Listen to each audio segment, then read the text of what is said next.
Rapaziada rubro-negra, foi um jogo que a equipe de arbitragem deixou a desejar, mas a gente venceu, leva uma vantagem pequena, mas leva, e é saber trabalhar isso aí, porque lá a gente ganha também. O Flamengo é melhor tecnicamente, dá pra gente sim. Vamos ver aqui o troca de passe, a análise, o pós-jogo e o que eles têm a dizer sobre esse jogo e a arbitragem muito tendenciosa. Crédito de Major Sport TV, link abaixo, mas antes se inscreva no nosso canal ASR Fla, ative o sininho e ajuda com like, porque eu agradeço. Vamos conferir.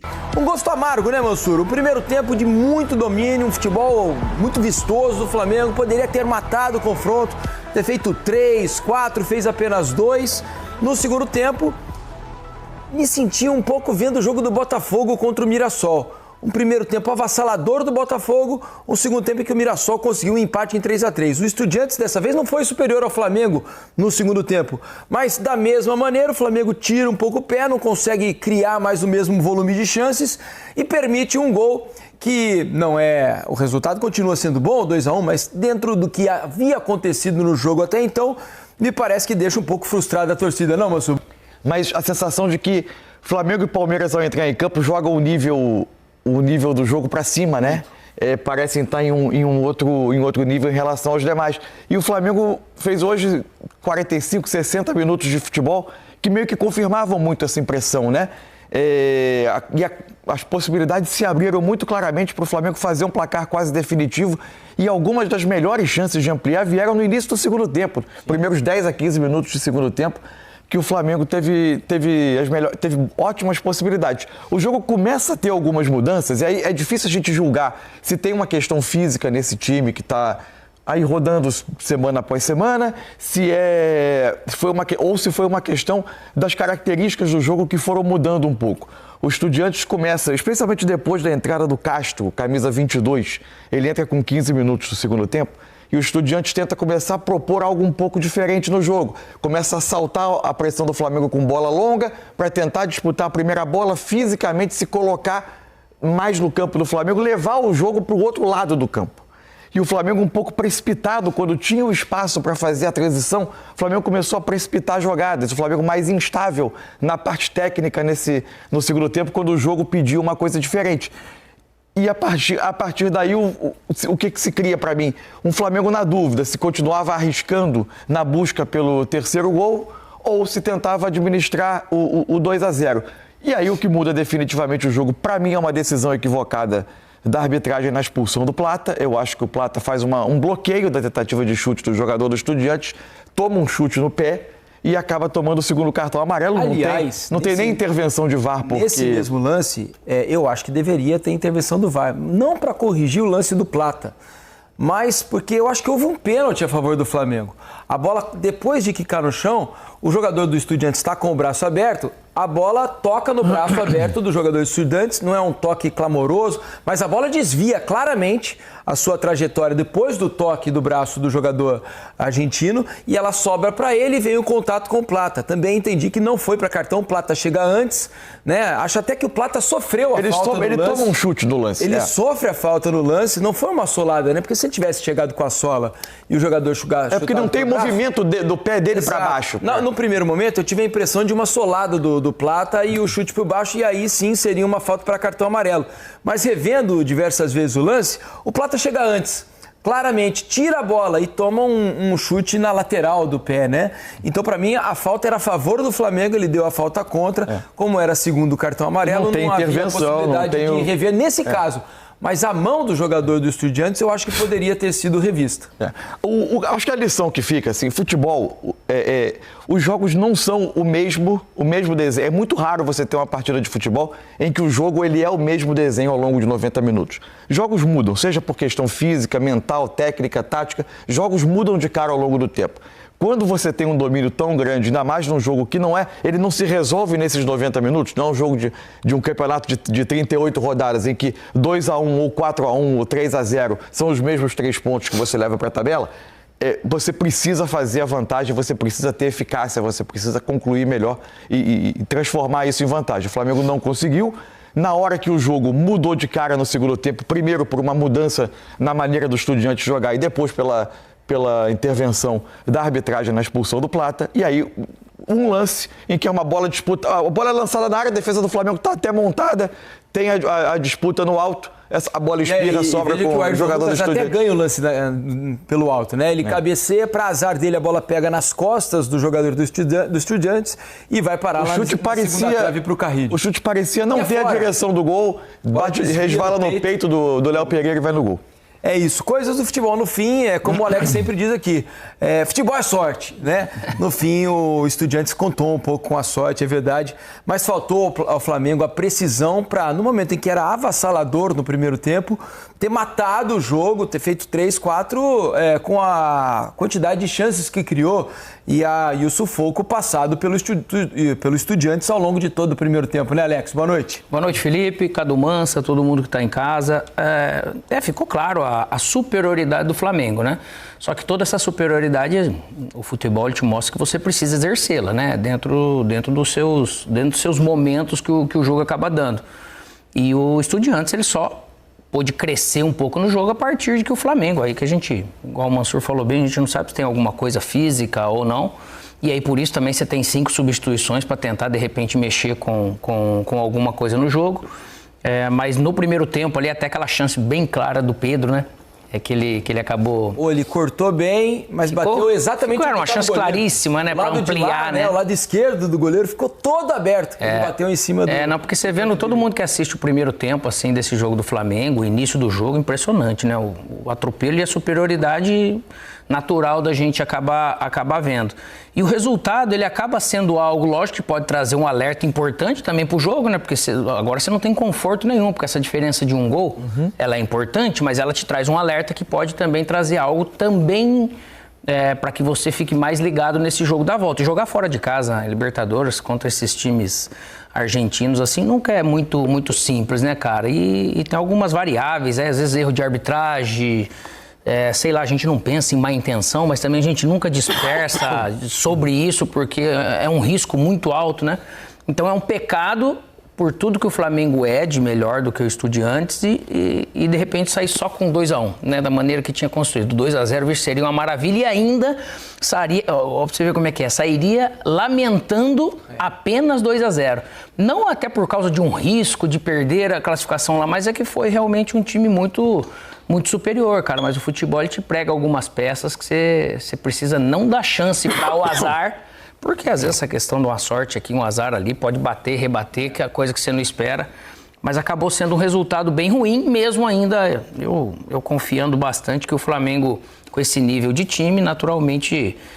ainda vai passar, não facilmente, mas trouxe um pouquinho de emoção pro confronto.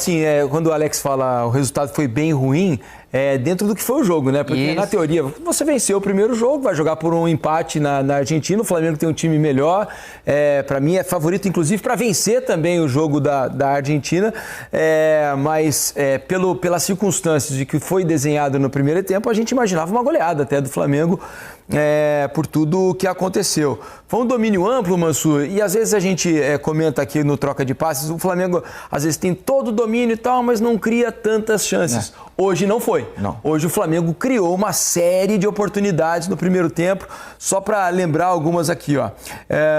Teve um cruzamento do Varela que o Lino acaba pegando de primeira ali, né? Não bate pronto, não pega bem, mas a bola ainda assim sai raspando na trave. Teve um chute do Saúl da entrada da área, de pé direito, que nem é o melhor dele. A bola passa muito próximo do ângulo. Teve esse lance do Pedro, né? Dentro da área, sozinho, cortou e acabou batendo em cima do goleiro. Então o Flamengo teve oportunidades, especialmente no primeiro tempo, para fazer mais do que 2 gols, né? A forma como o Estudiantes veio ao Maracanã acabou facilitando algo que é talvez uma das grandes virtudes desse Flamengo, que é a capacidade de construir a partir dos zagueiros, atraindo o adversário para atacar as costas. O Estudiantes parecia um time disposto a tentar pressionar, mas fazia isso com pouca eficiência, de maneira descoordenada. E o Flamengo usou e abusou de... atrai adversário, toca, passa, recebe na frente. Atrai adversário, toca, passa e recebe na frente. E o Flamengo fazia essas combinações com muita fluência pelo campo. Então, e isso começou a gerar espaços em todo o campo, né? A sensação é de que havia sempre um homem livre do Flamengo por onde fosse. O Ayrton Lucas um pouco mais participando da saída com o Léo Ortiz, com o Léo Pereira, o Varela muito presente no ataque, aliás, com um ótimo jogo. Por vezes ele e o Plata alternando, tem até o campinho aqui, a gente pode mostrar. Quando o Flamengo se colocava para atacar, quase sempre tinha o Ayrton um pouco mais aqui por trás, o Varela fazendo a ultrapassagem, às vezes invertendo corredor com o Plata, a Arrascaeta muito próximo e muitos... Varela muito bem no jogo. Muito bem no jogo. Ofensivamente participou demais e com muita correção. Isso. Não só pelo gol, mas em algumas oportunidades conseguiu chegar na linha de fundo, fazer um passe com boa consciência, né? Também. E outro que teve uma partida muito boa tecnicamente no jogo, especialmente no primeiro tempo, que eu acho que vale destacar, foi o Pedro. Porque como a marcação dos Estudiantes tinha muito de encaixe e perseguir longe, ele tirava muito os zagueiros da zona deles defensiva, vindo atrás, voltando, permitindo que os jogadores infiltrassem no espaço. O Pedro fez muito bem esses movimentos no jogo hoje, foi muito bem no jogo, foi muito bem na partida. Eventualmente, quando o jogo se desenhava e a bola era invertida da direita para a esquerda, aí na parte final o Ayrton Lucas fazia ultrapassagem, mas em geral ficava mais tempo na base da jogada. Foi mais ou menos essa a estrutura do Flamengo que funciona muito no primeiro tempo. E a partir daí, uma série de chances criadas e não concluídas. O segundo tempo começa com um cenário um pouco parecido. Embora o Estudiantes tenha começado a medir um pouco se valia a pena correr o risco de pressionar tanto, porque ele não estava conseguindo a retomada na frente, não estava dando desconforto ao Flamengo e ainda estava sofrendo muitos ataques, ele começa, em alguns momentos, a pressionar, em outros ele defende um pouco mais baixo. O Flamengo continua criando oportunidades, né? Tem lance com o Plata, tem lance com o Pedro. Em alguns momentos achei até que teve um certo capricho além da conta na hora de finalizar as jogadas. O jogo se apresentava muito para o Flamengo, né? Até que o Eduardo Domingues tenta mudar um pouco a cara do jogo e tenta fazer que o time ganhasse território no campo, né? Que fizesse o jogo ir para mais longe da área dele para tentar começar a propor algo diferente ao Flamengo. E aí tenta com bola longa, com uma disputa mais física, o Flamengo deixa de ganhar tanto em segundas bolas, o Flamengo tem menos acerto técnico, o Flamengo parece ter um pouco menos de perna no jogo para controlar como antes, e o jogo muda um pouquinho de cara. Não parecia estar em risco, mas depois da expulsão, de fato, o Estudiantes vai tentar o gol, aproveitando o momento que ele tinha no jogo. Até se a gente for perceber, Alex Mansur, amigos do Troca, o Rossi não tinha feito nenhuma defesa difícil no jogo, né? Não. Ele tinha tomado um chute a gol, no centro do gol, que ele se agacha e faz uma defesa muito tranquila. Se o Mansur tivesse no gol, teria pego aquela bola, não, né, Mansur? Tenho essa certeza, mas... mas pegaria. Eu tenho confiança que sim. No mais, nenhum perigo, né, pro gol defendido pelo Rossi. Agora, só uma coisa que eu acho que eu tenho percebido que alguns amigos têm reclamado, né, especialmente os rubro-negros, sobre as substituições do Felipe hoje. Porque no entendimento de alguns torcedores, as substituições fizeram com que o Estudiantes viesse para cima do Flamengo. E aí te pergunto, Alex, por que o segundo tempo do Flamengo não foi mantido no mesmo nível do primeiro? Futebol a gente sabe que às vezes as coisas mudam dentro de campo, mas pelas mudanças, embora o Felipe tenha até demorado um pouco para mexer, né? Ele na primeira substituição só tira o Saul. Porque ele acusa algo, né? Ele acusa algo, até cair no chão e tal. E depois ele faz as substituições, colocando o Bruno Henrique, né, no lugar do Pedro, tira o Arrascaeta, coloca o Luiz Araújo. São as substituições? Foi a postura do Flamengo ou o Estudiante que mudou do jeito de jogar? Por que o segundo tempo não conseguiu ser mantido no mesmo nível do primeiro? É muito difícil, eu acho, assim, você... Lógico, como termina o resultado, assim, às vezes a nossa interpretação, para analisar aquilo que aconteceu, as substituições, para mim, não era para interferir em nada, nem em termos estratégicos, nem em termos de qualidade de jogador entrando. Era até para dar um gás, realmente, não poderia ter dado. Só que, às vezes, os caras que entram de fora, ele também já pega um ambiente, parece que mais saciado ou mais cansado por alguma característica. Ele está mais saciado, ele está um pouco mais tranquilo. O jogo está dominado porque o Flamengo dominou, não é porque o Estudiantes é tão ruim, né? O Flamengo se impôs. E as substituições da maneira que veio, ele veio num momento do jogo que às vezes realmente vai lá, você desperta todo mundo que está aí. Hoje realmente não aconteceu, porque o jogo estava super bem administrado nesse sentido. O Estudiantes tentando vir jogar, as substituições por características casavam muito bem porque o Flamengo queria, de poder roubar a bola e sair. Só que o Flamengo ele caiu de produção, né? Então quem já estava no campo e quem entrou acabou num... Questão física, será? Não sei se físico, pelo momento emocional, que às vezes você tá ali um pouco mais seguro, você se precaveu de alguma coisa e você desliga, acho que alguma parte da sua parte de energia, de buscar o jogo, você fica mais confortável. E porque o seu adversário às vezes não te oferece tanto, porque ele está dominado. Eu acho que é muito mais por isso, os jogadores, a atitude deles e o ambiente que estava ali acabou, eu acho que, propiciando mais essa questão do que falar assim, foi um erro do Felipe, aquilo que ele pôs. Eu não vejo isso porque dos jogadores têm uma alta qualidade, estão todos vivendo um ótimo momento e poderia ter acontecido puxados com o Luiz Araújo, com o Bruno Henrique, o Alan, que entrou ali no meio de campo também com saúde, então não tem essa explicação somente por quem entrou, como se fosse a culpa do Felipe. É porque o que chama a atenção, né, especialmente do torcedor, que ou foi arquibancada ou estava assistindo o jogo pela televisão, Mansur, é da mudança tão drástica de um tempo para o outro, né, em termos de desempenho. Primeiro tempo avassalador e um segundo uma rotação muito mais baixa. Eu acharia uma mudança drástica se o Flamengo voltasse para o segundo tempo para ser dominado pelos Estudiantes. Isso não aconteceu. Não. O Flamengo seguiu criando chances. Se você pegar o primeiro tempo... Permitiu, mas acho que foi um bom termo. Praticamente não pega na bola. Você teve o primeiro tempo de um domínio avassalador, com uma criação de chances em volume industrial, e um segundo tempo em que o Flamengo teve chances para ampliar, continuou com a sensação de que ou ele faria um gol ou o jogo terminaria 2-0, e aí o jogo termina 2-1 após a expulsão. Eu não acho que seja uma mudança gritante de jogo. É que o jogo, seja pelo seu cansaço, seja por você também começar a ter alguns, como o jogo não termina nesses 90 minutos, você ter algum cuidado a mais com o seu placar. Acho que o Flamengo teve muito erro técnico quando tinha espaço para o contra-ataque e ele se desenhou muitas vezes. Porque o Estudiantes volta para o segundo tempo com uma mudança de sistema também, né? No intervalo tem a entrada do Benedetti no lugar do Piovio. E aí o Estudiantes passa a ter uma linha de 5. Não significa que ele defendeu melhor a área.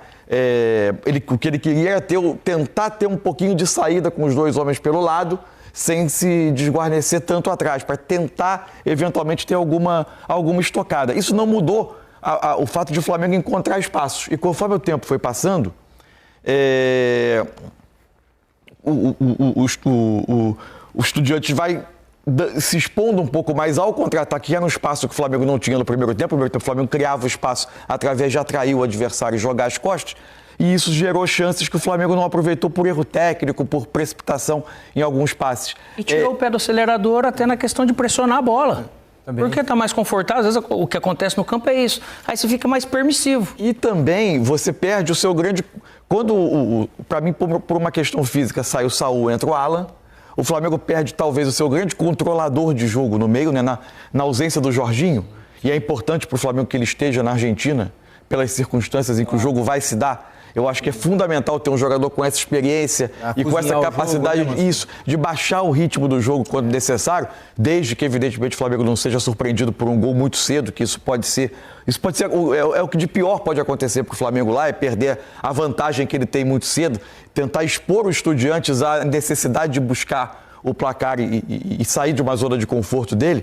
Mas quando a saída também do Saul e a entrada do Alan, que é um jogador que se esforça, mas que tem menos essa capacidade de controle em relação ao Saul, também tira um pouco de precisão do Flamengo nessa manutenção da bola. Isso vai gerando alguns erros técnicos, perda da bola, e o Estudiantes até foi tendo um pouquinho mais em relação ao primeiro tempo, um pouquinho mais de tempo com bola para ele respirar. Você acha que tem a ver com as substituições?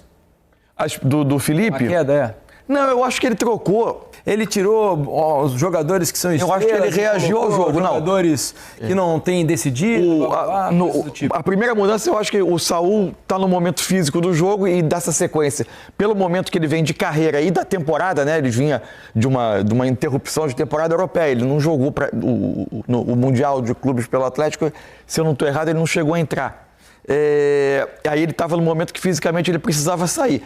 A mudança Pedro e Arrascaeta por Luiz Araújo e BH... Para mostrar no campeonato como é que ficou, mostrar, né, vamos botar assim... Já estava na queda de produção do Flamengo. Aqui a primeira saída, que foi o Saul para a entrada do Alan. O Alan faz mais o primeiro, o De La Cruz um pouquinho mais à frente. Quando entra o Luiz Araújo, sai Pedro, Arrascaeta, entra Luiz Araújo, Bruno Henrique. A ideia era, aparentemente, o Bruno Henrique fazer a função do centroavante, o Plata ser o outro homem por dentro, com o Luiz Araújo partindo do lado direito. O que ele tenta? O Luiz Araújo renova fôlego para o trabalho pelo lado, o Samuel Lino pelo outro, e ele vai ter 2 jogadores de muito ataque a espaço, no momento em que, em tese, se queria tentar diminuir a vantagem, o Estudiantes podia ceder um pouco mais de espaço. Então ele reage ao que era o jogo para mim. Isso eram 26 minutos do segundo tempo. Então, para essa reta final, eu acho que fazia sentido, diante do desgaste físico de Pedro e Arrascaeta, do tipo de bola que chegava ao ataque naquele momento,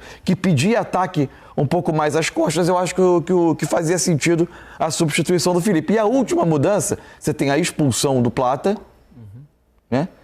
E aí muda a característica realmente. Né? Ele coloca o Danilo para ser um terceiro aqui. Ele tira tira o Samuel Lino, perfeito, e monta o Flamengo numa linha de 5 atrás, com Alan, De La Cruz, Luiz Araújo e o Bruno Henrique à frente. O único eventual risco que ele poderia correr seria esvaziar um pouquinho a frente da área, porque por que ele coloca o Danilo também? Porque tinha mais um homem alto para disputar a bola na área com as mexidas dos Estudiantes. Ele sabia que ia vir muito cruzamento, porque o Estudiantes não é exatamente criativo no jogo por baixo. Ele coloca mais um defensor experiente para essa disputa das bolas pelo alto. Ele pode ter esvaziado um pouquinho essa zona aqui da frente da área, de onde vem o cruzamento. Mas você está com 10, se o futebol naturalmente já é um cobertor curto, você está exposto a determinados tipos de risco. Não significa que o ala do lado em que sai o cruzamento não possa sair, que o jogador possa fechar o espaço. Aconteceu a disputa de bola, ela acaba sobrando para o jogador do Estudiantes e sai o gol. E não é normalizar uma queda de produção como, pode acontecer. Lógico, o Flamengo, ele piorou. E isso deu um pouco mais de margem, né? Eu marquei pior, essa questão de montar a linha de 5 com os 3 na frente, se poderia ter os 4, isso de toda maneira mudou o jogo. E aí depois chegou nesse momento, mesmo que depois que ele faz a mudança do Bruno Henrique com o Luiz Araújo, antes até da expulsão, beleza, eu tô esperando aquele jogo que o Estudiantes estava até fornecendo para o Flamengo, só que o Flamengo roubou menos bola e as decisões, quando ele roubou bola, ele também tomou más decisões, né? Por quê? Porque ele já estava no momento do jogo que ele tinha tirado um pouco o pé. Então já estava tomando más decisões, vamos dizer, né? E aí permitiu realmente esse risco de uma bola aérea. Bola aérea, cara, contra gringo, eles vão, eles brigam, eles estão em todas e é o risco que, infelizmente, você acabou correndo. E disso, o Flamengo não pode se eximir de culpa, né? Porque foi ele que fez o jogo ser muito bom e muito superior e foi ele que permitiu o Estudiantes chegar nesse final de jogo com um pouco mais de possibilidade até de fazer um jogo como a gente falava, rapaz, jogo perigoso, imagina, né, toma um gol desse jeito que tá, né, era o comentário antes mesmo de sair o gol. Olha, sobre as questões da arbitragem, né, porque houve alguns lances pra gente conversar aqui. O PC não tá aqui hoje, tá vendo o programa, assistiu ao jogo e mandou as mensagens aqui sobre todos os lances. Vamos lá. Primeiro, no primeiro tempo, houve um trançapé do Samuel Lino. No finalzinho do primeiro tempo. Exato. Para mim a falta foi clara. O detalhe é que ficou a dúvida se foi dentro ou fora. E o PC manda aqui que acha que foi fora o contato da... Por isso não tem intervenção do VAR. Não teve intervenção do VAR. Se tivesse sido dentro da área, o VAR teria entrado para a marcação do pênalti a favor do Flamengo. E de resto, ele está concordando comigo, com o que eu disse aqui no começo do programa. Que beleza, o lance do Plata, ele manda aqui, ó. Levou a mão o Plata. Não, tá aqui. Concordo com a bancada. A ação do Plata foi normal, na bola. O ângulo não ajudou. E aí ele fala ainda que o jogador do Estudiantes leva a mão à bola antes de atingir o Plata. Braço muito aberto. Dentro da área. Dentro da área. Pênalti. Ele estava sendo acossado pelo Luiz Araújo, mas era uma disputa por espaço. O Luiz Araújo puxa a camisa dele, mas depois do toque da mão. Então, na opinião do PC, foi falta, foi pênalti para o Flamengo no lance bem anterior ali à expulsão do Plata. Eu fiquei com uma dúvida, e aí, como não temos a imagem agora, é se a ação do jogador do Estudiantes no Plata também foi dentro da área. Não, foi fora. Essa foi fora? Foi fora. Foi Porque fora senão ela também seria revisável para pênalti. Não, foi fora da área. Se o VAR entende foi que ali o mais Plata ou menos não fez. metro da grande área. Então essa ação foi fora. Acho que a falta foi no Plata, né? Houve um erro da arbitragem, claro, ali. A falta foi no Plata. E para mim, né, houve o pênalti, assim, o PC concordou, houve o pênalti a favor do Flamengo.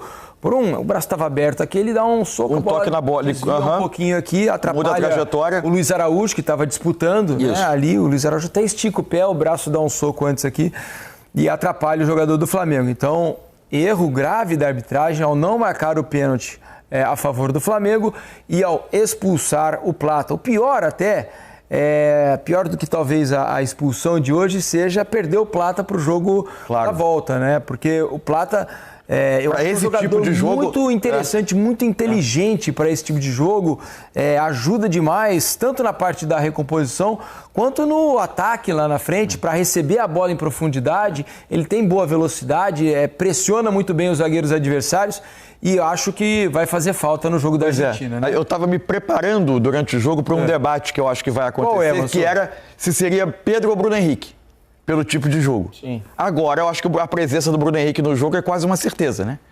A gente não sabe Araújo, né? se com o Pedro ou com o Luiz Araújo, exatamente. Essa vai ser a grande dúvida. Alex, você vê, assim, muito risco do Flamengo não conseguir passar pelos Estudiantes no jogo na Argentina? Porque, assim, foi flagrante hoje a diferença técnica entre os times, né? O Flamengo jogando aqui ou na Argentina, para mim, pelo menos, é bastante favorito. Mas como é futebol, né, tudo pode acontecer. E a diferença acabou ficando... Muito risco tem, é fato. Você vai decidir fora de casa, né? Se fosse o Flamengo decidir dentro de casa, acho que seria muito mais tranquilo nesse sentido. Mas o risco tem, até porque você pega uma decisão dessa do árbitro, igual eu falo de novo, às vezes não é má intenção, nem nada, é erro. Tem alguma coisa que pode acontecer ali no começo de jogo e tudo muda, pode ter algum expulso seu, então por isso que quando você tem a oportunidade de matar realmente no jogo e decidir realmente num jogo como foi hoje, você leva menos, quanto menos risco você puder levar para um jogo desse fora de casa, tranquilo. Tem um risco, mas eu acho que é um risco pequeno, é difícil falar. O risco ele aumenta, mas ainda a superioridade do Flamengo, acho que até o Flamengo, esse Flamengo é muito cascudo, né? Uhum. É muito jogador muito bom, já muito experiente, um treinador que viveu muitos momentos, então sabe preparar bem para esses momentos decisivos aí. Alex, você que jogou, me explica uma coisa, que às vezes eu estou assistindo, né, e tenho alguma dificuldade para entender. Assistindo aos jogos aqui essa semana, não vou nem falar mais para trás não, jogos que aconteceram nessa semana, e a gente assistindo jogos normalmente da Champions League, da Premier League, eu tenho a impressão, vocês podem me corrigir se acharem que eu estou falando alguma bobagem, acho que acontece menos. A questão dessa mudança tão grande, às vezes, de comportamento de um time, de um tempo para outro. Quando a gente assiste, né, na Champions League, por exemplo, um time que é muito superior ao outro, ele amassa praticamente o jogo inteiro. Vão ser curtos os momentos ali em que o adversário, né, vai tentar alguma coisa, mas ele vai amassar os 90 minutos. E aqui na América do Sul, especialmente falando agora sobre os times brasileiros, nesse caso, percebo que essa variação acontece com muito mais frequência. Para citar 3 exemplos, aconteceram nessa semana. O primeiro tempo espetacular do Botafogo contra o Mirassol e um segundo tempo muito ruim. Um primeiro tempo espetacular do Palmeiras contra o River Plate. Um segundo tempo menos bom, né? Bem menos bom, mais sofrido. Um primeiro tempo espetacular do Flamengo contra o Estudiantes. E um segundo tempo também muito menos bom. Você tem alguma explicação? Porque a impressão que eu tenho, primeiro se você concorda, que lá os grandes contra os menos fortes conseguem manter um nível de superioridade por um tempo maior? Não, você tá perfeito. E aqui só não dá para falar que o brasileiro se dispersa muito porque os clubes estão tomados por gringos, né? Por estrangeiros, Mas aqui no Brasil é fato, é o que acontece. Se a gente for pegar até propriamente o Mirassol, que vem fazendo também fez primeiro tempo ruim, porque o Botafogo foi bem, e o segundo tempo você vem e desperta. É uma explicação difícil do porquê se desliga, se tira o pé do acelerador, se baixa a guarda tão facilmente aqui, aqui nos times brasileiros, vamos dizer, né? Você tem uma explicação, Mansur? Primeiro, se você concorda, nem sei se você concorda. Eu não tenho a convicção Como a gente mandar isso para estudo na NASA? De que isso é uma... Assim, comecei a me ver a cabeça aqui, inúmeras viradas e mudanças de placar, grandes em Champions, Sim, acontece, mas o que em jogos que tem uma diferença clara entre os times, eu acho que acontece com menos frequência. Você, por exemplo, vai ver o Real Madrid jogar contra o Girona. Mas a disparidade é maior que aqui, né? Não, maior, mas assim, o Flamengo tem uma disparidade enorme contra os Estudiantes, por exemplo. Sim, mas o jogo não virou dessa forma. Não, mas assim... O Botafogo em relação ao Mirassol. O Mirassol está na frente dos dois. Os dois estavam em uma disputa direta de posição no Campeonato Brasileiro. Na teoria, a disparidade financeira, técnica é enorme. Sim, mas se enfrentaram dois times ontem que estão disputando posição ponto a ponto no Brasileiro. O momento deles é parecido. Mas você não concorda que há uma diferença em termos de jogadores, potencial? Quando você contrata um jogador, o Botafogo contrata jogadores de 20 milhões de euros. Isso, mas aí... o Mirassol contrata jogadores de R$1 milhão. Jogos virarem brutalmente, eu acho que acontece em todos os campeonatos. Eu não sei, eu não tenho a convicção de que é mais comum aqui. Eu tenho a impressão que os times grandes lá são muito mais regulares. Mas aí eu acho que até tem uma questão cultural, né? Você quer ou não para isso. De chegar lá fora, aqui no Brasil, parece que você precisa ter algo mais sanguíneo e tal para poder atrair, porque seja num dia a dia de treinamento, né? Falando do nosso ambiente de vestiário e tudo, né? E de jogo e de treino. Lá fora parece que é menos, parece que todo mundo já tem essa questão, né? Eu acho que também é um pouco cultural. Que aqui acontece mais do que lá, eu acho que por isso. Algumas vezes acaba acontecendo um pouco mais, mas mostra também que não é só pelo ser brasileiro, mas o ambiente brasileiro acaba pegando também, porque Argentina, Uruguai, eles não têm esse espírito, né, de largar, de abandonar, de desistir do jogo. E nem é desistir é pesado, mas é meio que dá uma desligada mesmo, né, e acaba pagando um preço tão alto. Mas eu acho que tem esse lado cultural mesmo, que aqui você precisa estar muito mais espetando do que não. Aquele negócio do jogador entrar meio desligado, porque o jogo tá bem resolvido. Às vezes está fazendo 2, a superioridade é enorme, vai fazer 3, 4. Parece 5, né? Que tem uma regularidade maior do pessoal lá fora. Aí eu acho que não tem nada a ver com a questão financeira. Eu acho que é culturalmente, humana, do jeito que a gente é criado. Vamos fazer o seguinte, vamos mostrar aqui os números do jogo, né, para ver o que eles dizem e se explica em alguma coisa o que aconteceu no Maracanã na noite desta quinta-feira. Posse de bola, o Flamengo teve 59 contra 41, era uma diferença muito grande no primeiro tempo, né, ela diminuiu bem na segunda parte. 516 passes trocados pelo Flamengo, 354 do Estudiantes. 89% de passes certos do Flamengo contra 81% do Estudiantes. 15-10 em finalizações. Veja como, né, o Estudiantes, que não finalizou nada no primeiro tempo, chegou a 10 finalizações no final do jogo. No gol, 7-4 para o Flamengo. Virando a página, impedimentos 2 do Flamengo, nenhum do Estudiantes, 6-4 em escanteios, desarmes 9-6, faltas cometidas 11 do Flamengo, 15 do time argentino, 3-3 em cartões amarelos e um cartão vermelho ao Plata.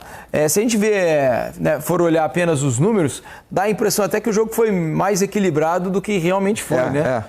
Meus amigos, o Flamengo ganhou sim 2-1 do Estudiantes, mas a equipe de arbitragem deixou a desejar. Tava meio tendenciosa só pro lado do Estudiantes, os argentinos, eu não sei, era colombiana, mas e aí? Cara, deixou de marcar 2 pênaltis, a mão na bola, no Samuel Lino também, o entrança-pé ali, e essa falta aí que não existiu, a expulsão do Plata compromete o jogo, que tava 2-0, e compromete o jogo seguinte. Porque o Plata é o titular aberto na direita do nosso Flamengo. E aí? Era só o que faltava, mas vamos ver como vai ser a repercussão disso aí na mídia, o que a Conmebol vai fazer para resolver com isso aí, se vão pedir desculpa, que nem o Felipe Luiz falou lá na coletiva. Acho meio difícil. Os árbitros, a equipe de arbitragem, também deveria fazer uma coletiva, né? Para responder algumas coisas, porque e como. É muito fácil assim chegar a apitar e não ter que dar explicação mais para ninguém. Vamos ver o que a Conmebol tem a dizer. e promete. E lá o bicho vai pegar. O Felipe tem que pegar o time, não depender de arbitragem. A gente tem que pôr na cabeça que é o Flamengo contra tudo e todos. Se jogar bem, precisa jogar bem como jogou o primeiro tempo. Não sei porque que caiu de rendimento. Tinha 5 substituições para resolver isso aí. Por que que o Felipe não fez a quinta? Beleza, o vídeo é isso aí. Se inscreva no canal, ative o sininho, chega a dar aquele like, compartilha, comenta. Tamo junto. Até a próxima. Saudações rubro-negra.